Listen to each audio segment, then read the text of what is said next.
தமிழர்களின் number one choice Tamil matrimony. GT Holidays.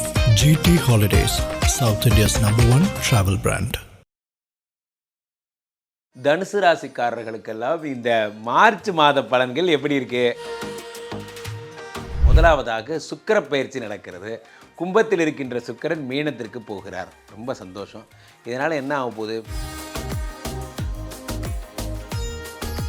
என்ன செய்யலாம் அப்படிங்கிறப்போ மேஜர் இன்வெஸ்ட்மெண்ட் எதுவும் பண்ண வேண்டாம். தயவுசெய்து யார் சொல்கிறதையும் கேட்காதீங்க. உலகத்தின் மிக ஈஸியான வேலை பணம் சம்பாதிக்கிறது. ஆனால் நம்ம அதை தான் கஷ்டம்னு நினைக்கிறோம். 4ஆம் இடத்துல இத்தனை பேர் இருக்கும்போது என்ன ஆகும் அப்படின்னா பிபி, உடம்புல பிபி ஆகும். கோசிப்ஸ், அதாவது என்ன சொல்கிறது, அப்போ நீங்கள் இதிலேருந்து சரியாக என்ன செய்யணும்? சனி பகவான் காலில் விழுந்துடணும். சரண்டர். அப்போ என்ன செய்யக்கூடாதுன்னு நான் சொன்னேன், டென்ஷன் ஆகக்கூடாது, கோபத்தில் வார்த்தைகளை பிரயோகப்படுத்தக்கூடாது. கார் வாங்கிறது போன்ற யோகங்கள் வருகிறது. ஆண்டி அதரன் இவ்வளோ நடந்தாலும் கடன் வாங்கி கார் வாங்கிறது. சில பேர் 6ஆம் இடத்து சுக்கிரனோடு 4ஆம் இடத்து சனி சம்பந்தப்படுவதால் இந்த மாதம் நீங்கள் வணங்க வேண்டிய தெய்வம் சனீஸ்வரன். வணங்க போக வேண்டிய ராசியான திசை என்னன்னா, உலகெங்கிலும் இருக்கும் ஐபிசி பக்தி நேயர்கள் அனைவருக்கும் வணக்கம். நான் உங்கள் ராம்ஜி. தனுசு ராசிக்காரர்களுக்கெல்லாம் இந்த மார்ச் மாத பலன்கள் எப்படி இருக்கு அப்படிங்கிறத பார்க்குறோம். மார்ச் மாதத்தில் 3 மிகப்பெரிய பயிற்சிகள் நடக்கிறது. அந்த பயிற்சிகளால் உங்களுக்கு ஏற்படக்கூடிய நன்மைகள் பாயிண்ட் நம்பர் 1. என்ன விஷயங்கள் நடக்கிறது? முதலாவதாக சுக்கிர பயிற்சி நடக்கிறது. கும்பத்தில் இருக்கின்ற சுக்கிரன் மீனத்திற்கு போகிறார். ரொம்ப சந்தோஷம். இதனால் என்ன ஆக போகுது? 6க்குடைய சுக்கிரன் அவர் 3ஆம் இடத்தில் மறைந்து விபரீத ராஜயோகம் பெற்றிருந்தார். உங்களுக்கு சுக்கிரனால் நிறைய நன்மைகள் கிடைத்தது. இப்போ அவர் 4ஆம் இடத்துக்கு போய்விட்டார். ஐயோ, இப்போ 6 4 போயிட்டார். ஆமாம். அடுத்ததாக உங்களுக்குரிய 9ஆம் இடத்து சூரியனும் அவரும் 4ஆம் இடத்திற்கு செல்லுகிறார். அவர் எப்போ போகிறார்? 16ஆம் தேதி போகிறார். அதுக்கப்புறம் சனி பகவான் மார்ச் 6ஆம் தேதி இவரும் 4ஆம் இடத்துக்கு போகிறார். ஒரு ஊரே 4ஆம் இடத்துக்கு போகுது. இந்த 3 பேரும் 4ஆம் இடத்துக்கு போயிட்டாங்க. இப்போ இந்த 4ஆம் இடத்துக்கு போனது ஒரு பக்கம், அது அப்படியே ஒரு பக்கம் வைங்க. 4ஆம் இடம் என்பது என்ன சொல்ல போகிறேன்? ஒர்க் டென்ஷன் சொல்ல போகிறேன். அது ஒரு பக்கம் வைங்க. என்னெல்லாம் செய்யணும் அப்படிங்கிறத நம்ம சொல்லுவோம். இப்போ என்னெல்லாம் செய்யணுங்கிறத ஃபஸ்ட்டு பார்ப்போம். 3ஆம் இடமாகப்பட்ட கும்பத்தில் யார் யார் இருக்கா? செவ்வாய் இருக்கிறார், புதன் இருக்கிறார், அப்படியே வேறு யார் இருக்கார்? ராகு பகவான் இருக்கார். இவங்க எல்லாமே 3ஆம் இடத்துல இருக்காங்க. புதன் 7 10 கூடையவர், அதே மாதிரி செவ்வாய் 5 12 கூடையவர், அதே நேரத்தில் 3ஆம் இடத்துல ராகு பகவான் இருக்கா. ஸோ இப்படி சுற்றி பார்த்தாலும் உங்களுக்கு கணக்கு ஒர்க் அவுட் ஆகலை. ஏற்கனவே 4ஆம் இடத்துல இந்த சனி அர்த்தாஷ்டம சனி, அதுவும் ஒர்க் அவுட் ஆகலை. ஆக என்ன பண்ணாலும் என்ன செய்யலாம் அப்படிங்கிறப்போ மேஜர் இன்வெஸ்ட்மெண்ட் எதுவும் பண்ண வேண்டாம். காரணம் என்ன? 2 கூடைய சனி பகவான் 6 கூடியவனோடு சேர்ந்திருக்கிறார். தேவையில்லாமல் என்ன செய்யலாம்னா அமைதி காக்கலாம். என்ன செய்யலாம்? அமைதி காக்கலாம். வேறு எதுவும் செய்யக்கூடாது. அப்போது ஒரே ஒரு ராஜயோகம் என்ன? 3ஆம் இடத்திலே யார் அமருகிறார்? உங்களுக்கு ராகு பகவான் இருக்கும் ஒரு ராஜயோகம் மட்டும்தான். பெரிய ஸ்பெஷல் எதுவும் இல்லை. தனுசு ராசிக்காரர்களுக்கு மார்ச் மாதம் எச்சரிக்கை மாதமாக அறிவிக்கப்படுகிறது. இந்த மாதம் எக்ஸ்போசர்ஸ் எதுவும் பண்ணாதீங்க. தேவையில்லாத இன்வெஸ்ட்மெண்ட்டில் போய் மாட்டாதீங்க. நமக்குன்னு ஒரு கேரக்டர் வருவான். வாங்க சார் இன்ட்ரோடியூஸ் பண்ணலாம் சார், காலைல 10 மணிக்கு பண்ண போடுங்க சார், 1 மணிக்கெலாம் எடுத்துடலாம் சார் அப்படின்னா 1 மணிக்கெல்லாம் தூக்கிட்டு ஓடி போயிடுவாங்க. தயவுசெய்து யார் சொல்கிறதையும் கேட்காதீங்க. உலகத்தின் மிக ஈஸியான வேலை பணம் சம்பாதிக்கிறது. ஆனால் நம்ம அதை தான் கஷ்டம்னு நினைக்கிறோம். இல்லை, நீங்கள் ஹார்ட் ஒர்க் பண்ணால் சம்பாதிச்சிடலாம். உலகத்தின் மிக கஷ்டமான வேலை தெரியுமா? அதை காப்பாற்றுறது. சம்பாதிச்ச பணத்தை காப்பாற்றிக்கிறது தான். அதை கொண்டு போய் அவங்க அம்மாட்ட கொடுங்க, ஒய்ஃப்ட்ட கொடுங்க, 6 100 ஆக்குவாங்க. நம்ம தாத்தா பாட்டிலாம் நிறையா சம்பாதிச்சதுக்கு ஒரே காரணம் என்னென்னா, அவங்க அதை காசை தாத்தா கொண்டு போய் பாட்டிகிட்ட கொடுத்தாரு, அது உருப்பிட்டது. அப்பா கொண்டு போய் அம்மாட்ட கொடுத்தாரு, அது உருப்பிட்டது. பிரச்சனை என்னென்னா, இங்கே நிறைய நம்மளே டைரெக்டாக ஹேண்டில் பண்ணுறோம். நமக்கு சம்பாதிக்க மட்டும்தான் தெரியும், அதை செலவு பண்ண தெரியாது. அதுதான் உண்மை. ஸோ இப்போ தனுசு ராசிக்காரர்கள் என்ன பண்ணணும்?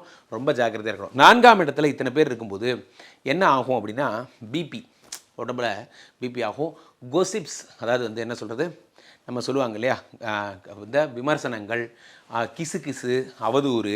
சார், நம்ம ஆஃபீஸில் நம்மளை பற்றி நிறையா கிசுக்கள் வருதுன்னா என்ன அர்த்தம் சொல்லுங்கள்? நீங்கள் சொல்லுங்கள். தனுசு ராசிக்காரர்களுக்கு ஒரு சேலஞ்ச். நம்ம ஆஃபீஸில் நம்மளை பற்றி நிறையா கிசுக்கள் வருது. ஒன்று நீங்கள் ரொம்ப பிரபலமாக இருக்கணும். அதனால தான் கிசு வருது. அல்லது நீங்கள் யாருக்கோ ப்ராப்ளமாக இருக்கணும், அதனால தான் கிசு வருது. 2 கான்செப்ட் தான். உங்கள் மேனேஜருக்கு உங்களை பிடிக்கல, அவருக்கு ப்ராப்ளமாக இருக்கீங்க நீங்கள். அல்லது நீங்கள் ரொம்ப பிரபலமாக இருக்கீங்க, இந்த கம்பெனிக்கே உங்களுக்கு தெரியும். இது ரெண்டுமே உங்கள் மேனேஜரால் தாங்கிக்க முடியாது. அதனால தான் உங்களுக்கு என்ன பிரச்சனை வருது, இந்த அவதூறு கேஸ் எல்லாம் வருது. அப்போ இதுக்கு என்ன பண்ணுவோம், ஒன்றும் பண்ண முடியாது, அந்த ஆளாக பார்த்து திருந்தினா உண்டு. அப்போ 4ஆம் இடத்துல சனி பகவானும் இந்த சுக்கிர பகவானும் வரும்பொழுது ஃபெட்டப் ஆவீங்க. இந்த டென்ஷன் உங்களுக்கு இந்த மாதம் வரும். அப்போ நீங்கள் இதிலேருந்து சரியாக என்ன செய்யணும், சனி பகவான் காலில் விழுந்துடணும், சரண்டர். அப்போ என்ன செய்யக்கூடாதுன்னு நான் சொன்னேன், டென்ஷன் ஆகக்கூடாது, கோபத்தில் வார்த்தைகளை பிரயோகப்படுத்தக்கூடாது. உங்கள் மேனேஜர் கூப்பிட்டு கேட்குறாரு, என்ன சார் பண்ணலாம், இந்த வருஷத்தோட ப்ரோட்டோக்கால் என்ன, இந்த வருஷத்துடைய பிளான் என்ன, பிஸ்னஸ் பிளான் என்ன சொல்லுது, மார்ச் மாதம் என்ன பிஸ்னஸ் பிளான், மார்ச் மாதம் ஃபுல்லாக நீ வேலைக்கு வராமல் இருந்தாலே இந்த கம்பெனி நல்லாயிருக்கும் அப்படின்னு உனக்கு நெஞ்சு வரைக்கும் வந்துடுச்சு. ஆனால் அதை நம்ம சொல்லக்கூடாது. ஸோ நீங்கள் சொல்லிடுவீங்க, அதான் பிரச்சனை. பாஸ் நீங்கள் வேணால் ஒரு வாரம் லீவ் போடுங்க, இந்த கம்பெனி நல்லாயிருக்கும். பிரச்சனையே என்ன அப்படின்னா, இந்த நேரத்தில் இதை சொல்லக்கூடாது அப்படிங்கிறது உங்களுக்கு தெரியாது, உங்களுக்கு இல்லாமல் கிரகங்கள் இழுத்துட்டு போய் கூப்பிட்டு போய் விட்டுரும், படக்குன்னு சொல்லிடுவீங்க, வேலை போயிடும். அதான் நடக்கும். அப்போ 4ஆம் இடத்துல இத்தனை பேர் இருக்கும்பொழுது என்ன ஆகும்னா, ஓவர் டென்ஷன். அப்போது கார் வாங்கிறது போன்ற யோகங்கள் வருகிறது. ஆன் தி அதர் ஹேண்ட், இவ்வளோ நடந்தாலும் கடன் வாங்கி கார் வாங்குறது, சில பேர் 6ஆம் இடத்து சுக்கிரனோடு 4ஆம் இடத்து சனி சம்மந்தப்படுவதால் கடனில் வாங்கி கார் வாங்குறது, லோன் வாங்குறது போன்றவைகள் ஏற்படும். ஹவுசிங் லோன் போடக்கூடிய அமைப்புகள்லாம் உண்டாகும். இதெல்லாம் அவர் தரும் அற்புத பலன்கள். இருந்தாலும் உங்களுக்கு சுகஸ்தானம் கெடுகிறது. அப்போ ஜாக்கிரதையாக இருங்க. ஸோ எந்த தெய்வத்தை வழிபடணும், சனி பகவானை வழிபடணும். திருநள்ளாறு ஒரு தடவை போயிட்டு வந்துருங்க, அல்லது குச்சனூர் போயிட்டு வந்துருங்க. சனீஸ்வரனை வணங்குங்க. சனீஸ்வரனுங்க, கடவுளே நான் எனக்கு எந்த விமர்சனமும் என் கம்பெனி வரக்கூடாது. 2வது விஷயம் என்னென்னா, என் பாஸுக்கு எனக்கும் எந்த ப்ராப்ளமும் வரக்கூடாது. இந்த உலகத்தில் இத்தனை கோடி மக்கள் இருக்கிற இந்த உலகத்தில் என்ன ஒரு ஆளாக செலெக்ஷன் பண்ணி என்னையே டென்ஷன் பண்ணுறாரு அவர் என்கிட்ட வரக்கூடாது அப்படிங்கிறத வேண்டிக்கோங்க. ஒர்க் டென்ஷன் தான் அதிகமாக இருக்கும். 4ஆம் இடம் என்பது ஒர்க்கு, அங்கே தான் டென்ஷன் அதிகமாக. அடுத்ததாக 3ஆம் இடத்துல ஒரு மனசாட்சியே இல்லாமல் எல்லா கிரகமும் 3ஆம் இடத்துல போய் மறைஞ்சிடுறாங்க. 5 கூடிய செவ்வாய், இந்த பக்கம் பார்த்தா 10 கூடிய புதன், இப்படி எல்லாரும் 3ஆம் இடத்தில் மறையும் பொழுது 3 என்பது ஒரு மறைவுக்கான இடம் என்பதால், அப்போ நீங்கள் பெரிய விஷயங்களில் இப்போ கோர்ட்டு விஷயங்கள் வருது, வழக்குக்காக போகிறீங்க, போகாதீங்க. அதுக்கு பதிலாக நீங்கள் வேறு வக்கீல் அனுப்பிவிடுங்க. அல்லது நீங்கள் ஏதாவது ஒரு சொத்து விஷயத்தில் முடிவெடுத்தவனும் கையெழுத்து போடணும், போடாதீங்க. அது இழுவையை கொடுத்து நீங்கள் ஏப்ரலில் பார்த்துக்கலாம்.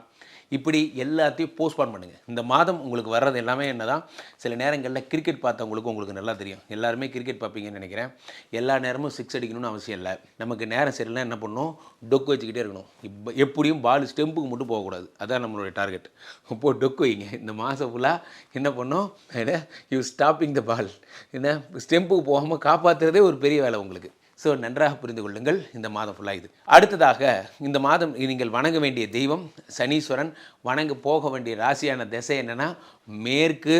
நீங்கள் அணிய வேண்டிய கல் நீலக்கல் போடுற உங்களுக்கு யாராவது நீலக்கல் போடணும்னு தோணுச்சுன்னா பண்ணுங்கள், இல்லைன்னா வேண்டாம். ஏன்னா அதை பார்த்தா ரொம்ப ரொம்ப க்ளீன்லினஸ்ஸாக ஒரு மாதிரி செயின்ட் மாதிரி ஆகிடுவீங்க. ஸோ அடுத்ததாக தனுசு ராசிக்காரங்களுக்கு அப்போ சொல்லிக்கிற மாதிரி ஒரு நல்லது கூட இல்லையா குருஜி, ஒன்று கூடவா நல்லது இல்லை என்று நீங்கள் கேட்கலாம். ஒரே ஒரு விஷயம் நல்லதுன்னு பார்த்தீங்கன்னா என்ன அப்படின்னா, இந்த குருவினுடைய வக்கர நிவர்த்தி எப்போ நடக்குது, இந்த குருவினுடைய வக்கர நிவர்த்தி 12ஆம் தேதி நடக்கிறது. இவர் வரார், வந்தாய் ஐயா வந்தாய். இவ்வளோ பேர் ரொம்ப ப்ராப்ளம் பண்ணுறாங்க. குரு சார், ராம்ஜி சார் பதிவை கேட்டேன், காலையிலேயே மனசு ஹர்ட் ஆயிடுச்சு, ஒன்றுமே பண்ணக்கூடாதுன்னு சொல்கிறாங்க. அது எப்படியா ஒன்றுமே பண்ணாமல் இருக்கிறது? 12ஆம் தேதிக்கு அப்புறம் குரு பகவான் வக்ர நிவர்த்தி ஆகிட்டாருன்னா 7ஆம் இடத்துல இருக்கார். ஃபாரின் சம்மந்தப்பட்ட விஷயங்கள், பார்ட்னர் சம்மந்தப்பட்ட விஷயங்கள், அல்லது புதிய இன்னோவேஷன்ஸ், இதெல்லாம் நீங்கள் இம்ப்ளிமெண்ட் பண்ணலாம். யாராவது வெளிநாடு போகணுன்னு நினைக்கிறவங்க வெளிநாடு போயிடலாம் இந்த மாதம். அல்லது வெளிநாடு சம்பந்தமான விஷயங்கள், ஏதாவது ஏற்றுமதி இறக்குமதி பண்ணுறவங்க, இந்த மாதிரி முந்திரி பருப்பு பாதாம்லாம் நாங்கள் பண்ணுறோம் சார், ஏற்றுமதி பண்ணுறோம் போன்ற விஷயங்கள். என்றைக்குமே ஒன்று புரிஞ்சுக்கோங்க, மிதுனம் என்பது ரீட்டெயிலு, கன்னி என்பது ஹோல்சேலு. ஸோ ஒரு இடத்துல நீங்கள் வாங்கி நீங்கள் ரீட்டைல் பண்ணிகிட்டே இருக்கீங்க அப்படின்னா மிதுனம் உங்களுக்கு சரியான இடம். இப்போ மிதுனத்தில் தான் இருக்கார் குரு பகவான். அப்போ என்ன ஆகும், நீங்கள் ரீட்டைல் பிஸ்னஸ் பண்ணுறதுக்கு சரியாக இருக்கும். ஒருத்தர் வச்சுருக்காரு, அவர்கிட்ட பொருளை வாங்கி நீங்கள் இன்னொருத்தர் கொடுக்குறீங்க. ரீட்டைல் மேனிக்கு நீங்கள் என்ன பண்ணுறீங்க, ஒரு இவ்வளோ காசு அப்படிங்கிற மாதிரி வச்சு விற்கிறதுக்கு அருமையான நேரம் இது. 1 நாளுக்குடையவன் அந்த குரு பகவான். இவர் மறைஞ்சது தான் பெரிய ப்ராப்ளமாக இருந்தது. இப்பொழுது அவர் வக்கர நிவர்த்தி அடைந்து விடுகிறார். வக்கர நிவர்த்தி அடைந்த குரு பகவானால் எந்த ப்ராப்ளமும், இனிமேல் நீங்கள் மைண்டு கிளியர் ஆகிடுறீங்க, நீங்கள் என்ன ஃபோக்கஸ் பண்ண ஆரம்பிச்சிடுறீங்க. அப்போது தனுசு ராசிக்காரர்களுக்கு 12ஆம் தேதி வரை பெரிய நல்ல காரியங்கள் எதுவும் இல்லை. 12ஆம் தேதிக்கு அப்புறம் குரு வக்கர நிவர்த்தி ஆனதுக்கப்புறம் தான் இந்த பிரச்சனை சரியாகும். அப்போ அதிர்ஷ்டமான நாட்கள் என்னென்ன அப்படின்னு பார்த்தீங்கன்னா, உங்களுக்கு 3ஆம் தேதியும் 12ஆம் தேதியும் அதிர்ஷ்டமான நாட்கள். அதிர்ஷ்டம் இல்லாத நீங்கள் ரொம்ப ஜாக்கிரதையாக இருக்க வேண்டிய என்பதா 25, 26 இந்த 2 நாட்கள் ரொம்ப ஜாக்கிரதையாக இருங்க. தனுசு ராசிக்காரர்கள் பெரிய விஷயங்கள் இது ஈடுபடாமல் இருங்க. அணிய வேண்டிய கல் என்ன, நீங்கள் கனக புஷ்பராகம் போட்டுக்கலாம். ஆலங்குடி ஒரு தடவை போயிட்டு ஆபத் சகாயேஸ்வரர் பாருங்கள். இங்கே ஒன்று தெளிவாக புரிஞ்சுக்கோங்க, கொசிப் சொல்கிறவங்க சொல்லிகிட்டே தான் இருப்பாங்க, நம்மளை பற்றி விமர்சனம் பண்ணுறவங்க பண்ணிகிட்டே தான் இருப்பாங்க. ஏனென்றால் நீங்கள் ரொம்ப பிரபலமாக இருக்கீங்க. அதுதான் நீங்கள் முக்கியமாக மனசில் வச்சுக்கணும். If you are too popular என்ன ஆகும்னா, இது ஏதாவது ஒன்று பண்ணிகிட்டே தான் இருப்பாங்க. அதனால் நீங்கள் அதை நினைத்துக்கு வருத்தாமல் நீங்கள் வேலையை மட்டும் பாருங்கள். கீழே போய்ட்டுருக்க இந்த 2 நபரை கூப்பிடுங்க, உங்களுடைய சொந்த ஜாதகத்தை பார்த்து கொள்ளுங்கள். ஐபிசி கஸ்டமர் கேர் எக்ஸிக்யூட்டிவ்ஸ் உங்களுடைய அழைப்பிற்காக காத்து கொண்டிருக்கிறார்கள். நீங்கள் ஃபோன் பண்ண அடுத்த 5வது நிமிடம் என்னோட கனெக்ட் பண்ணுவாங்க. டக்கல் முறையில் கூட என்னோட ஜாதகம் பார்க்கலாம். கீழே டிஸ்கிரிப்ஷனில் ஐபிசியினுடைய வாட்ஸ்அப் லிங்க் கொடுத்துருப்பாங்க, அதை கிளிக் பண்ணி கனெக்ட் பண்ணிக்கோங்க. இதை ஐபிசியினுடைய வீடியோஸை நீங்கள் தொடர்ந்து பார்க்கலாம். மீண்டும் ஒரு நல்ல பதிவில் சந்திப்போம். நன்றி, வணக்கம்.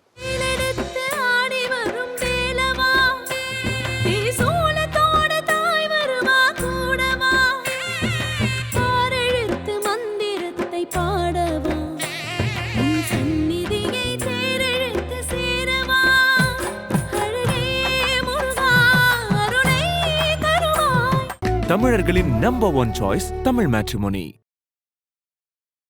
VGT Holidays. GT Holidays, South India's #1 travel brand.